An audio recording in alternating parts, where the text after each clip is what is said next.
Shalom, shalom, shalom, shalom, shalom, shalom, shalom. Je vous salue tous encore dans le précieux nom de notre Seigneur Jésus-Christ. Je suis le révérend pasteur Sylvie Zimon depuis ma position en Italie.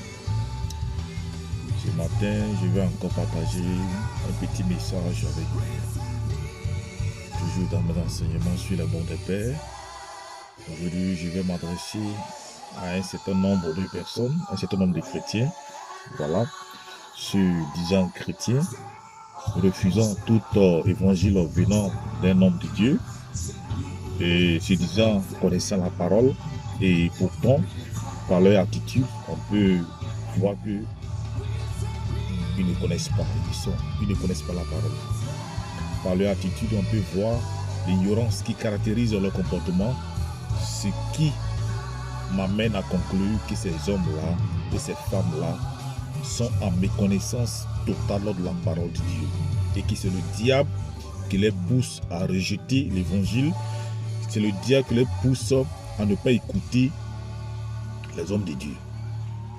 Aujourd'hui, c'est à cette personne-là, c'est à cette catégorie de personnes-là que je vais m'adresser. Bien-aimés, l'heure dans laquelle nous sommes n'est plus à l'heure de l'amusement. Comprenez? Je sais que ce comportement que tu adoptes là ne vient vraiment pas de toi. Oui, ne vient vraiment pas de toi. Si tu es animé par un mauvais esprit, et c'est ce mauvais esprit-là qui t'amène aujourd'hui à te poser contre tout sort d'évangile. Voilà, tu es en erreur, on veut te sortir de là, et tu trouves que tu connais, donc tu ne dois pas écouter. C'est un très mauvais esprit. Et cet esprit, il pense qu'il est grand temps que tu te débarrasses de cet esprit-là. Il faut prier pour que cet esprit-là te libère, afin que les hommes loin par Dieu qui vient vers toi, tu puisses véritablement les accepter et écouter ce qu'ils vont te dire. Parce que tu ne connais pas, tu ne sais absolument rien. Tu ne sais absolument rien. Tu es un tombeau vide. Tu ne connais absolument rien. L'esprit te tourmente. C'est l'esprit, c'est ce mauvais esprit-là qui fait que tu ne peux pas véritablement accepter l'évangile. Si tu ne connais pas. Sinon, comment penses-tu connaître la parole de Dieu et depuis 10 ans, depuis 5 ans, depuis 6 ans, depuis 4 ans, tu penses pouvoir connaître la parole de Dieu et puis tu es dans ce cas d'adultère. Et puis tu es dans ce cas d'adultère. Combien de temps, combien d'années tu es resté avec le mari d'autrui? Combien de temps tu es resté à entretenir le mari d'autrui? Combien de temps tu es resté dans cette situation d'impudicité? Combien de temps tu as manqué de dévoiler la vraie identité de ton fils à ton mari? Combien de temps tu as mis l'enfant que tu as, tu sais très bien que ce n'est pas de ton mari. Ce n'est pas de ton mari. Combien de temps? Tu ne connais pas la parole. Tu ne connais pas la parole. Tu es un tombeau vide. Tu es un tombeau vide. Le maçon dans lequel tu es, tu sais très bien comment tu as fait pendant ce foyer. Tu sais très bien comment tu as fait pendant ce foyer. Tu te dis connaître la parole. Et pourtant, tu es passé par les voies mystiques pour arriver dans ce foyer. Tu as eu recours au service d'un marabout pour avoir cet homme. Ma soeur, tu ne connais pas la parole. Ma soeur, tu ne connais pas la parole. Laisse l'évangile te pénétrer. Laisse l'évangile te pénétrer. Laisse le roi de Dieu te parler. Laisse le roi de Dieu te parler. Parce que tu ne connais pas la parole. Tu ne connais pas la parole. Oui. Tu penses connaître la parole et pourtant c'est toi que les soi-disant hommes de Dieu utilisent pendant leur sieste. C'est toi qui fais leur oreiller. C'est avec toi qui passe le sieste. Oui. Ils t'utilisent comme de l'orange. Ces hommes de Dieu vendus avec qui tu couches. Avec qui tu couches, ma soeur, est-ce que tu connais la parole? Tu ne connais pas la parole. Parce que si tu connaissais la parole, tu allais savoir que c'était de l'impudicité. C'est de l'impudicité. Cet homme de Dieu qui t'utilise à sa guise, qui couche avec toi en désordre, tu vas savoir que c'est de l'impudicité. Ma soeur, tu ne connais pas la parole. Tu ne connais pas la parole. Tu ne connais pas la parole. Laisse l'évangile te pénétrer. Laisse le oint de Dieu t'enseigner de nouveau. Parce que la parole, tu ne la connais pas.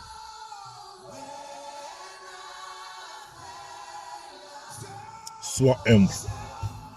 Sois humble. Et laisse le oint de Dieu te convaincre. Voici aujourd'hui ces hommes-là et ces femmes-là. Quand tu décides de leur parler de Dieu, ils veulent même te montrer même que eux-mêmes là, ils sont au-dessus même de la parole. Qui connaissent la parole même plus que toi. Toi qui es le oint. Ils veulent même t'enseigner. Alors qu'ils ne sont pas oints. Ils ne sont pas appelés. C'est vous qui avez ce comportement qui fait fuir les chrétiens. Et c'est vous qui voulez dire que vous connaissez la parole. Ma soeur, ce matin, mon message te concerne. Oui, c'est pour toi ce message. Toi qui t'opposes à la parole. Toi qui t'opposes à l'enseignement de l'homme de Dieu. Toi qui t'opposes au conseil de l'homme de Dieu. C'est à toi que ce message s'adresse. Mon frère, ma soeur, mon frère, c'est à toi que ce message s'adresse. Sois humble et accepte l'évangile venant de l'homme de Dieu. Nous avons été appelés, nous avons été loin pour vous apporter l'évangile. Parce que si tu connaissais l'évangile, tu n'allais pas être, tu te dis chrétien, et puis toujours continuer dans les œuvres du diable. Tu n'allais pas t'appeler chrétienne ou chrétien et puis continuer toujours dans les œuvres du diable. Oui, tu n'allais pas. Tu n'allais pas. Tu n'allais pas. Ma soeur, mon frère, humilie-toi et laisse l'enseignement te pénétrer. Laisse l'enseignement venir à toi. Laisse l'enseignement, laisse le roi de Dieu t'enseigner. Laisse le roi de Dieu te parler parce que tu ne connais pas. Tu ne connais pas. Tu ne connais pas. Humilie-toi et accepte l'enseignement. Ok? La Bible nous dit dans le livre de 1 Jacques, verset 22 à 27, que je vais prendre le temps de le lire. Oui. Prends le temps de le lire. 1 Jacques 22, verset 27. La Bible nous dit quoi? Mettez en pratique la parole et ne vous bornez pas à l'écouter. en vous trompant vous-même par de faux raisonnements. Car si quelqu'un écoute la parole et ne la met pas en pratique, il est semblable à un homme qui regarde dans un miroir son visage naturel et qui, après s'être regardé, s'en va et oublie aussitôt quel il était. Mais celui qui aura plongé le regard dans la loi parfaite, la loi de la liberté, et qui aura persévéré n'étant pas un auditeur oublieux, mais se mettant à l'œuvre, celui-là sera heureux dans son activité. Si quelqu'un croit être religieux, sans tenir sa langue en bride, mais en trompant son cœur, la religion de cet homme-là est vaine. La religion pure et sans tache devant Dieu notre Père consiste à visiter les orphelins et les veuves dans les afflictions et à se préserver des souillures du monde. Tu comprends, ma soeur et mon frère? Quand on se dit connaître la parole de Dieu et qu'on refuse d'écouter l'homme de Dieu, alors on doit montrer un comportement de l'extérieur qui amène l'homme de Dieu à véritablement croire que tu connais la parole. Ton comportement doit montrer que tu connais la parole, que tu es un fils ou fille de Dieu. Tu comprends? Ton comportement ne doit pas montrer autre chose. Mais regarde. Regarde la situation dans laquelle tu es. Regarde la situation dans laquelle tu es. Tu ne connais pas la parole. Ton comportement montre que tu ne connais pas la parole. Parce que tu ne peux pas connaître la parole et puis entretenir le mari de quelqu'un pendant des années. Tu ne peux pas connaître la parole et puis entretenir la femme d'autrui pendant des années. Tu ne peux pas prétendre connaître la parole et puis être dans ces cas d'impudicité. Tu ne peux pas prétendre connaître la parole et puis avoir recours au service d'un marabout pour entrer dans un foyer.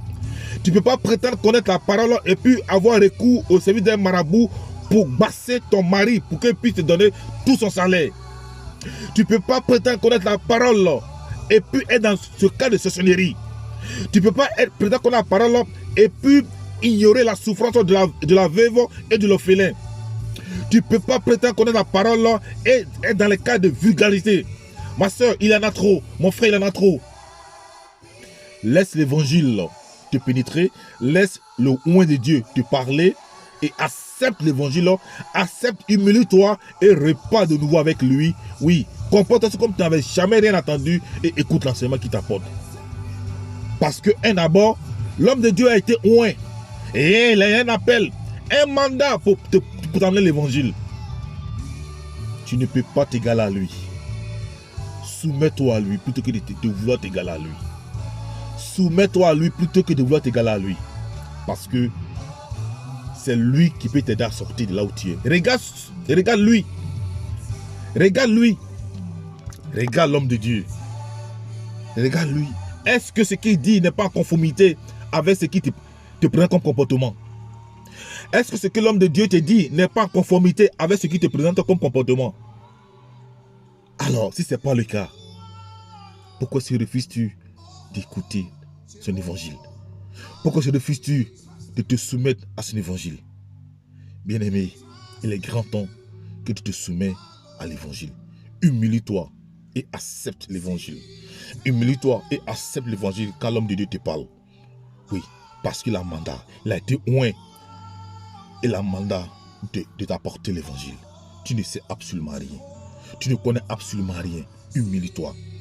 Parce que là où tu es, si tu connaissais l'évangile, tu allais savoir que tu es dans un lieu où tu ne dois pas être. Tu allais savoir que tu es dans un lieu où tu ne dois pas être. Mais parce que tu ne sais pas, parce que tu ne connais absolument rien, tu te dis connaître, tu ne connais absolument rien, tu es toujours là-bas. Tu es toujours là-bas. Tu es toujours là-bas. Toujours là-bas. Dans ce lieu-là, tu es toujours là-bas. Où le mérite du Christ est dévalué. Où Christ est en train d'être remplacé par quelque chose d'autre. Où les lois de Dieu sont méprisées, où les lois de Dieu sont méprisées, où les recommandations de Dieu sont méprisées, parce que jusque-là, tu es encore lié à ces statuettes-là. Jusque-là, tu pries encore avec ces rosées. Jusque-là, tu pries encore avec ces eaux bénites. Jusque-là, tu penses que la mer est celle qui doit intercéder à ta faveur. Ma soeur, mon frère, tu es perdu. Tu ne connais pas la parole. Laisse la parole t'affranchir. Laisse la parole t'affranchir de nouveau par l'entremise de l'homme de Dieu qui te parle présentement. Laisse la parole t'affranchir de nouveau par l'entremise de l'homme de Dieu qui te parle présentement. Parce que tu ne connais pas. Si tu connaissais la parole, tu allais sortir de là. Tu allais sortir de là. Pendant combien de temps tu te dis connaître la parole et que tu continues toujours de prier dans ces lieux-là? Pendant combien de temps? L'idolâtrie. Le Dieu créateur de toutes choses a horreur de ça. Il n'aime pas l'idolâtrie. Alors que tu te retrouves dans un coin où c'est l'idolâtrie qui est mise en valeur, qui est mise au devant des choses. Ma soeur, tu ne connais pas la parole. Mon frère, tu ne connais pas la parole. Je pense que je ne serai pas long. Laisse le oint de Dieu te parler. Laisse le oint de Dieu, laisse l'évangile t'affranchir de nouveau. Parce que si tu connaissais cette parole-là, si tu connaissais l'évangile-là, on allait constater quelque chose de nouveau à travers ton comportement. On allait voir une personne nouvelle là, à travers ton comportement. Mais pendant 10 ans, pendant 5 ans, tu te dis connaître la parole et cette situation-là, tu es dans cette situation de misère-là qui t'éloigne du Dieu créateur de toutes choses. Tu ne connais pas la parole. Laisse l'évangile. Laisse le oint de Dieu te parler. Sur ce, je vais m'arrêter et vous souhaite un très bon dimanche. Ce message, c'est pour vous tous qui résistez à l'évangile des oints de Dieu. C'est pour vous. Si vous pensez pouvoir connaître l'évangile plus que le oint de Dieu, alors que vos comportements le démontrent. Que vos comportements le démontrent. Car les temps des fins, les temps de la fin, il n'y aura pas de pitié. Ne souffre pas le froid et le chaud. Ou tu es chaud, ou tu es froid. C'était le révérend pasteur Sylvain Zima depuis ma position en Italie. Ciao, ciao.